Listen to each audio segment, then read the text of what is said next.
சற்று முன் கிடைக்கப்பெற்ற மிக மிக முக்கியமான செய்தி ஒன்று வெளியாகி உள்ளது. திராவிட முன்னேற்ற கழகத்திற்கு தற்பொழுது மிகப்பெரிய ஒரு தலைவலியாக மாறிவிட்டது.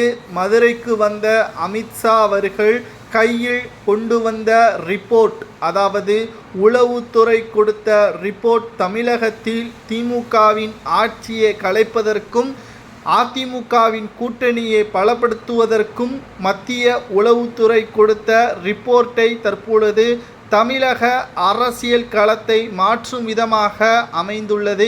மதுரையில் திமுக நடத்திய பொதுக்குழு தோல்வியடைந்து விட்டது.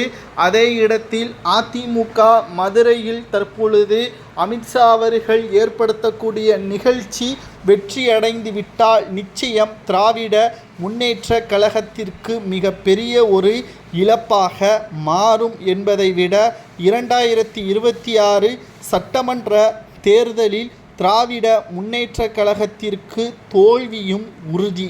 அதிமுக பாஜக கூட்டணி தேமுதிகவுடன் பேச்சுவார்த்தையும் தமிழக வெற்றி கழகத்தின் தலைவர் விஜய் அவர்களுக்கும் கடிதங்களையும் அனுப்பியுள்ளார் அமித்ஷா அவர்கள். குறிப்பாக பன்னீர்செல்வத்திற்கும் அழைப்பிதழ் கொடுக்கப்பட்டுள்ளது.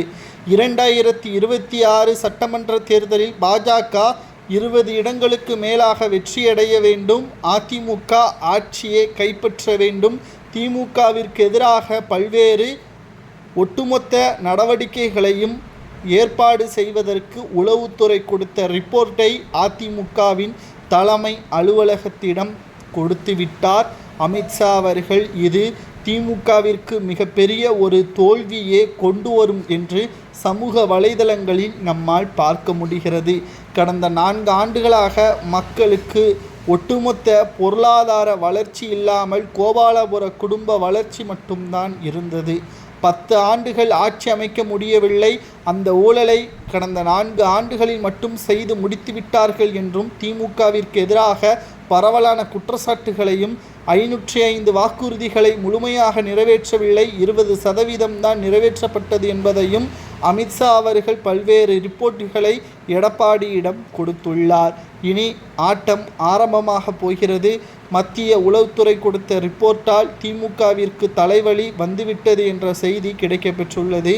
உங்களது கருத்துக்களை கூறுங்கள். 2026 சட்டமன்ற தேர்தலில் யார் வெற்றியடையலாம் என்பதை மறக்காமல் கமெண்ட் வாயிலாக கூறுங்கள்.